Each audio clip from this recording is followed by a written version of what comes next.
Joining us now from House Oversight, Andy Biggs, and Legal Eagle Sam Dewey. Gentlemen, it's good to see you. Okay, Congressman, today your committee released a resolution holding, it's going to hold FBI Director Wray in contempt of Congress for not physically handing over the FBI document alleging then Vice President Biden was involved in a $5 million bribery scheme in Ukraine. Congressman, where does this go? Congressman Biggs. We are having technical difficulties. Sam, where do you think this goes? Sam Dewey? Well, procedurally, the resolution is going to be introduced and voted on in the morning, and I would expect that shortly before the resolution is voted on, the Biden administration would invoke executive privilege. Because unless they invoke executive privilege, Director Wray has then committed a criminal offense, contempt of Congress. DOJ says if there's an invocation of executive privilege, you haven't committed contempt of Congress. At that point, I would expect the committee to consider that claim. I think that claim would be extraordinarily weak, given this doesn't involve presidential communications. There's no deliberation here. This isn't classified, and Congress gets information related to ongoing investigations all the time. They almost certainly reject that assertion properly, in my view. Then there would be a committee vote, and that would go to the full floor for a vote. So that's the legislative process. That's the legislative process. I think Congressman Biggs is back with us. Congressman, you know, the FBI even refused to admit the document was real only up until about a week ago. I mean, also the Democrat narrative, Congressman, is quickly falling apart. Attorney General Bill Barr, former Attorney General Bill Barr, Congressman, he now says no. Democrat Jamie Raskin is wrong here. Democrats are wrong to say that under Barr, the DOJ, the FBI probe on this was dropped. It was not dropped. AG Barr says it was sent to the U.S. Attorney's Office in Delaware for further investigation. What do you think of that? Yeah, I'm not surprised because Mr. Raskin was trying to work on a fiction novel there. But I think what we know now is that the document exists, whereas you pointed out they said it didn't exist. Number two, I'm not sure an investigation was ever opened, but it was referred to the Delaware AG's office.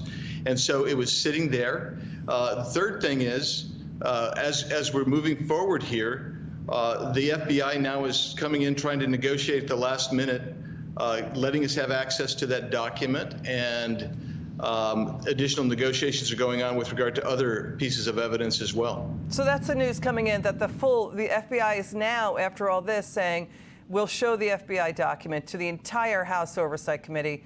This, you know, Sam, this is coming under threats, though, of contempt of Congress. The FBI is only acting after those threats, Sam. I mean, the FBI first got this bribery allegation about Vice President Biden at the time, and back in 2017. That's way before Rudy Giuliani.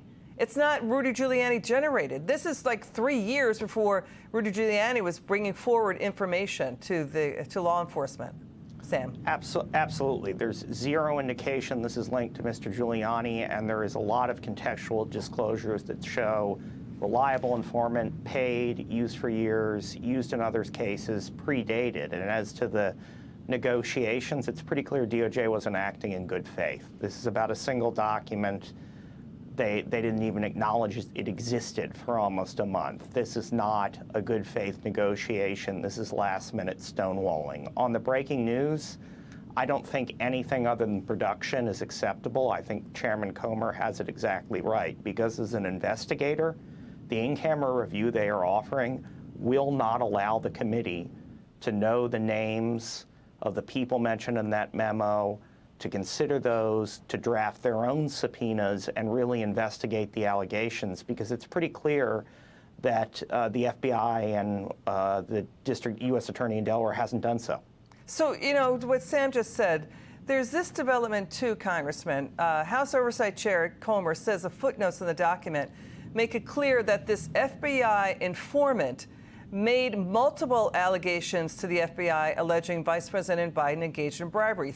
We're counting at least 3 times. First in 2017, then again another time, and then a third time in a June 2020 report.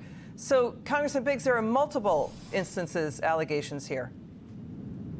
Yeah, that's right, Liz, and that's why I think we have to get the document, got to get hands-on, so we can actually expand the investigation out to find out what happened to this other allegations. This is serious stuff. If this is accurate, and by the way, the person that gave us this information and gave them that information in that FD 1023, that person was considered to be credible, reliable, and it had been previously used as a source. So we've got to be able to get the documents so we can actually expand the investigation out a little bit further. And if this is accurate, like it seems to be, contrary to what my Democrat friend said the other day, this actually is probably one of the biggest scandals in the United States history. And so we can't shortchange it. We're going to have to give it everything we have, and we've got to demand that he give us that document. Congressman Andy Biggs and Sam Dewey, thanks for joining us tonight. It's good to see you.